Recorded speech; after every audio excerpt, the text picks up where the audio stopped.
Hola a todos, mi nombre es Daniela Valtés y en el día de hoy les voy a presentar mi actividad TIC de química, la cual consiste en explicar las transformaciones de la materia y las relaciones que hay entre las variables de presión, temperatura y volumen. Entonces, bueno, para comenzar, ¿qué son las transformaciones de la materia? Bueno, pues las transformaciones de la materia son prácticamente cambios que ocurren en las sustancias que componen algo determinado. Entonces, pues las sustancias que intervienen presentan cambios o alteraciones y como tal, esto también se pueden llamar reacciones y lo que surge de ellas se llaman productos. Hay dos tipos de transformaciones, está las transformaciones físicas y las transformaciones químicas. En las transformaciones físicas podemos decir que son cambios reversibles, cambios no permanentes, cambios temporales. Prácticamente se modifica su forma, su estructura, pero como tal no cambia su composición. Las transformaciones como tal ocurren por la redistribución de átomos y como ejemplo podemos ver una hoja de papel, la cual está tranquilamente, si la partimos en pedazos, el pedazo sigue siendo papel. O sea, puede que este pedazo no sea de la misma forma que este, aparentemente no lo sea, pero sigue siendo papel. Es lo mismo, es una transformación física. Ahora, si yo cogiera el mismo papel, pero en vez de cortarlo o de partirlo en pedazos, lo quemara, pues esto ya estaría convirtiéndose en una transformación química. Y a lo que voy con esto es que las transformaciones químicas son cambios irreversibles, son cambios permanentes. Es decir, si yo quemo el papel, ya no va a volver a ser papel, se va a convertir en solo cenizas, algo quemado.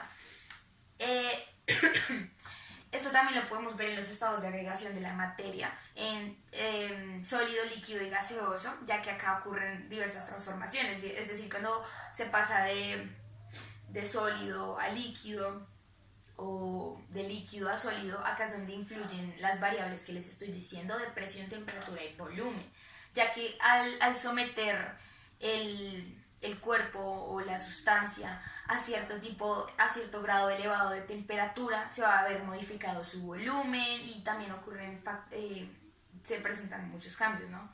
Claramente. Entonces, bueno, la presión se puede definir como la cantidad de fuerza que es ejercida sobre algo, como ese empuje, por así decirlo. Y la temperatura es una magnitud que mide el nivel de calor en un determinado cuerpo, que un cuerpo posee. El volumen es prácticamente el espacio que ocupa un cuerpo, o también se puede definir como la tercera dimensión. Ya sabemos cuáles son las dimensiones, largo, ancho, ¿sí? Y bueno, en esto también hay en estas tres variables, presión, temperatura y volumen, se encuentran relacionadas, ya que estas tres variables son dependientes la una de la otra. Entonces, como en los ejemplos como en los que se van involucradas algunas de estas variables, por ejemplo, cuando vamos a hornear un ponqué o un pastel, cuando metemos un pie al horno, al principio solamente es una masa o solamente es una paila con grumos, pero ya cuando lo sometemos a temperaturas, a un grado de temperatura elevada, se modifica su volumen. Entonces acá están influyendo pues estas variables. Bueno, también podemos ver ejemplos de la presión, de la temperatura y del volumen en la naturaleza. Entonces, como esto, pues también como la presión de gases dentro del magma terrestre, o sea, es decir, en la lava y todo esto, genera enormes liberaciones de energía. Y esto permite, esta presión de gases, esta acumulación, genera la erupción de un volcán. Entonces, bueno, esto también se puede ver en la atmósfera, la presión atmosférica. Y bueno, como tal, esta presión atmosférica nos rodea todo el tiempo, entonces es algo que es muy latente en la naturaleza. Y bueno, la temperatura obviamente también se puede ver en la naturaleza a través del ciclo del agua, el proceso de calentamiento de un líquido, en múltiples cosas, claramente. Bueno, el volumen, como les estaba diciendo,